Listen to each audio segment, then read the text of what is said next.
시청자 여러분 안녕하십니까? 전 세계 교회와 선교지 소식 전해드리는 CGN 월드뉴스 정은지입니다.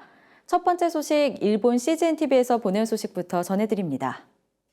도쿄 프레이어 센터는 복잡한 도쿄의 한 공간에서 매일 예배를 드리며 사역해왔습니다.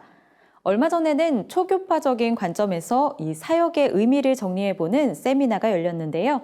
그 세미나 현장의 모습을 전해드립니다. 도쿄 프레이어 센터는 지난해 창립 10주년을 맞이했습니다. 10주년을 맞아 대표 와케 토시하루 목사는 이 사역을 재림 때까지 계속하겠다는 비전을 전했었는데요. 여러 사역을 고민하던 중 창립 10주년 기념지를 읽은 카시하라 그리스도교회의 코이즈미 사토시 목사의 제안으로 세미나가 열렸습니다.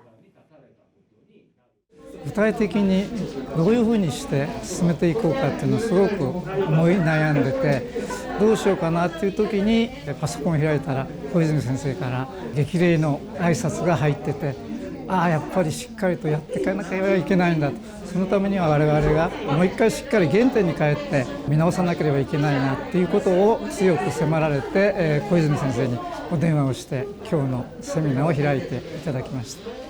とても画期的な働きだなと思って常に注目しておりまして、で10周年の記念誌をいただいた時にこれは感想をぜひアップしないとと思って何気なくアップしたんですけれども、それがこのスタッフの方の目に留まりまして、今回のセミナーという形になりました。 세미나의 주제는 초교파적 관점에서 본 기독교 역사 속 도쿄 프레이어 센터의 역사적 위치였습니다. 세미나에선 TPC의 사역을 4가지로 분석했습니다. 첫 번째는 초교파적 성격입니다. 강사로 나선 코이즈미 목사는 기념지에 올라온 예배 설교자 명단을 봤을 때 교단이 다양한 것에 놀랐다고 전했습니다. 일본 기독교의 인구는 1% 정도에 불과하지만 그것은 반대로 소수이기 때문에 초교파로 협력할 필요성이 있고 서로 영향을 주면서 선교할 수 있는 이점도 있음을 의미합니다.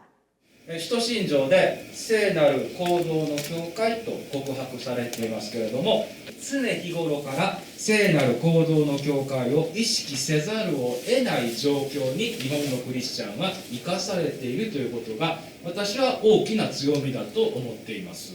で、いい具合にミックスされていきます。ミックスされて底上げされていくイメージですね。私はそれが起こる重要な場所の一つがここ TPC だと思っています。いろんな教派背景をお持ちの先生方やスタッフの皆さんが入れ替わり立ち替わり立たれる以上、そこから何の影響も受けないなんていうことは絶対にありえない話で、それだけ信仰の幅がぐーんと広がって幅広い視野に立つことができるということがあるわけです。大げさに言いますね。聖なる行動の教会が目に見える形で実現している面が TPC にはあると思います。 코이즈미 목사는 세계 초교파 운동의 역사를 돌아보면서 신앙의 선배들의 계승 노력이 결실을 맺어 그 운동이 이곳에서 계승되고 있다고 말했습니다. 그리고 그 노력이 계속 이어져 가길 격려했습니다. 두 번째는 평신도 운동의 성격을 갖는다는 것입니다. クレーマーという神学者さんがこんなことを言っています。信徒が教会の凍結資産になっていませんかというご指摘です。使われないまま眠っちゃってるっていうことはありませんかっていうことですよね。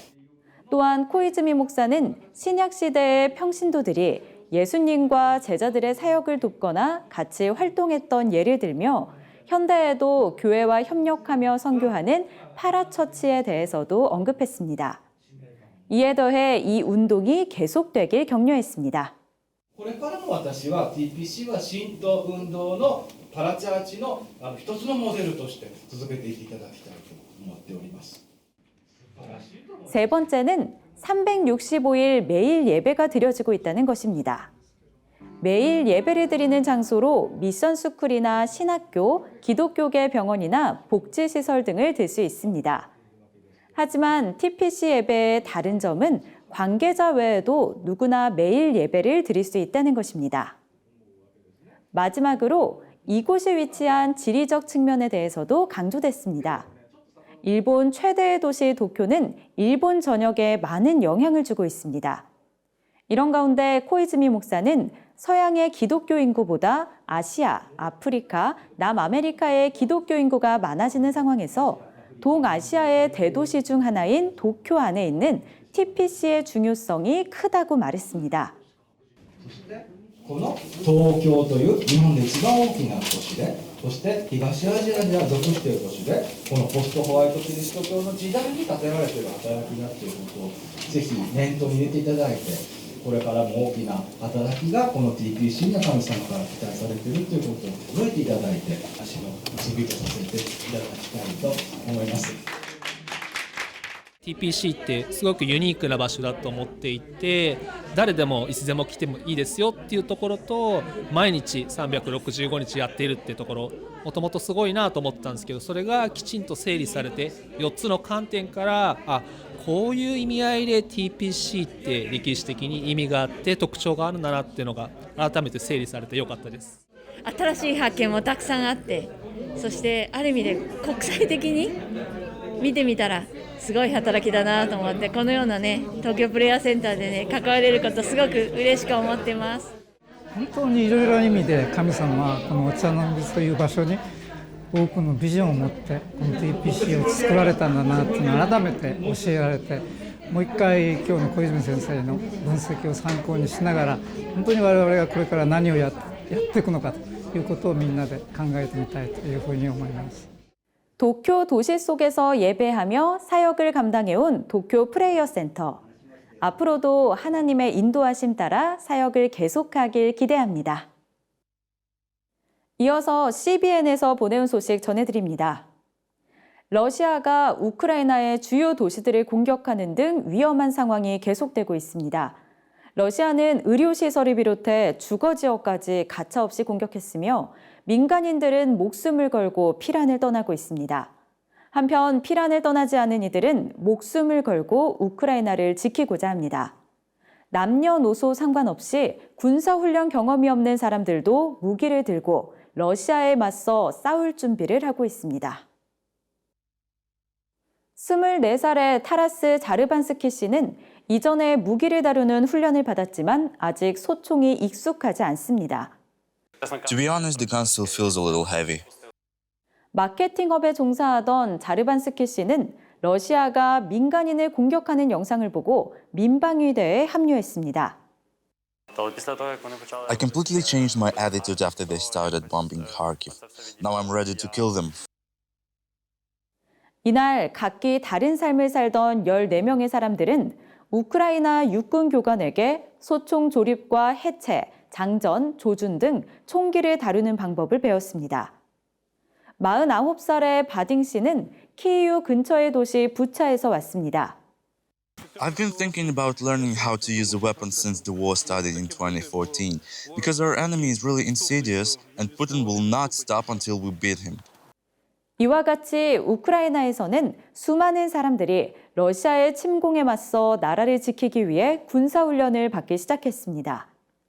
I made a decision for myself that it is necessary to teach as many people as possible, not to kill, but how to survive in the best way possible in the fight. 여성들도 참전하길 원하고 있습니다. When you see all of this, you understand that we have to do everything now to protect ourselves and our territory as much as you can. 뿐만 아니라 해외에 거주 중인 우크라이나인들도 참전하기 위해 귀국하고 있습니다. 러시아의 침공 이후 지금까지 우크라이나인 14만여 명이 우크라이나에 돌아갔습니다. 한편 우크라이나 정부는 러시아군과 맞설 국제여단을 모집하는 웹사이트를 열고 국제사회의 의용군 참여를 호소했습니다. 볼로디미르 젤렌스키 우크라이나 대통령은 여러 국가의 의용군이 우크라이나로 향하고 있다고 밝혔습니다. The first of 16,000 are coming to defend the liberty and life of us and of everyone. I'm sure it will be successful. 한 외국인 의용군이 휴대용 대전차 무기 사용법을 가르칩니다. You're fighting for democracy because democracy is precious and one man shouldn't decide that another country shouldn't have it. 이에 맞서 러시아 역시 의용군을 모집 중인 것으로 알려졌습니다. 여러 보도에 따르면 시리아와 체첸 출신 용병들이 우크라이나에 배치된 것으로 전해지고 있습니다. 우크라이나의 상황을 전 세계가 주목하는 가운데 여러 곳에서 러시아를 규탄하는 목소리가 계속되고 있습니다. 미국에 거주하는 우크라이나인들도 러시아의 침공에 항의하고 우크라이나의 안전을 위해 기도하며 행진했습니다. 200여 명의 우크라이나인들이 버지니아 비치 해변에 모여 팻말을 들고 기도하며 행진합니다. 이들은 우크라이나에 대한 인식을 높이고 기금을 모으기 위해 모였습니다. 올가 씨는 2달 전에 미국으로 온 부모님과 함께 참여했습니다. 그녀의 쌍둥이 형제는 우크라이나에 있습니다. Yes, my twin brother is in Kiev, and we came every day. We wake up and make sure that he texts us that he's alive and he's okay. So as many people who's here, this is their life every day. We just praying for everyone to be okay, but it's just hard to watch your city, your town to be destroyed. 세르이 씨 역시 전쟁 한가운데 있는 형제를 걱정합니다. Every morning I'm just wake up and call him if he's alive and everything's okay with him. We need to stop the bombs and rockets and everything. We just need to close sky. 이 행진은 타이드워터 우크라이나 학교가 주최했습니다. 이 학교는 우크라이나의 문화와 언어를 보존하고 홍보하는 일을 해왔습니다. There is millions refugees in Ukraine being displaced from their homes. We want to help them. We want to support. We know people in America to know what's going on. 현재로서는 행진하고 기도하며 우크라이나에 기적이 일어나기를 소망하는 것만이 미국의 우크라이나인들을 포함한 대다수의 사람들이 할 수 있는 전부입니다. 오늘의 국내 단신입니다. 세계 성시화 운동본부가 전쟁으로 고통받고 있는 우크라이나 난민을 위한 긴급 성금 모금 캠페인을 진행합니다. 캠페인은 오는 4월 20일까지 진행되며 이에 대해 대표회장 김상복 목사는 한 나라를 초토화하며 우크라이나인들을 죽이는 전쟁을 일으킨 푸틴은 회개해야 한다며 오병이어의 마음으로 성금 모금에 동참해 주시길 바란다고 전했습니다. 기독교 자살예방센터 라이프호프가 자살 유가족 지원과 생명 존중 문화 확산을 위한 부활절 생명문화 캠페인을 진행합니다. 이번 캠페인은 생명의 꽃을 피우라는 주제로 진행되며 참여 교회의 포스터와 영상, 설교문 등이 제공됩니다. 조성돈 대표는 자살 유가족에 대한 인식 개선과 지원 활동을 통해 자살 예방 효과를 얻을 수 있을 것이라고 전했습니다. 기독교 한국침례회 총회가 최근 100만 베프티스트 전도운동 제1호 부흥상을 시상했습니다. 제1호 부흥상은 하늘뜻 교회가 수상했으며 1,000만 원의 격려금도 전달됐습니다. 총회장 고명진 목사는 하늘뜻 교회의 열정이 100만 베프티스트 전도운동에 참여하고 있는 교회들에게 귀한 동력이 될 것이라며 놀라운 부흥의 역사가 펼쳐지기를 소망한다고 전했습니다. 한국기독교장로회가 최근 탄소중립 선언의 목표와 실천 방법 모색을 주제로 기후 포럼을 열었습니다. 발제자로 나선 배현주 전 부산 장신대 교수는 기후위기는 인류가 더 절박하게 연대해야 할 이유라며 이를 위한 연대는 겸손과 보완의 영성을 통해 가능하다고 전했습니다. 또한 여신도회와 농어민 선교 목회자연합회, 청년회 전국연합회의 발표도 진행됐습니다. 장로회 신학대학교가 재학생 영성훈련을 위한 특별 새벽 경건회를 마무리했다고 전했습니다. 경건회 기간 동안 김동엽 목민교회 원로 목사가 말씀을 전했으며 목민교회와 주님의 교회에서 학생들을 위한 간식을 제공했습니다. 한편 장신대는 오는 24일과 25일 양일간 봄 신앙사 경회를 진행하며 과정과 학과별로 장신대와 서울시내 3개 교회에서 분산 개최될 예정입니다. 우리의 삶을 통해 하나님을 기쁘시게 하는 모두의 하루가 되길 소망합니다.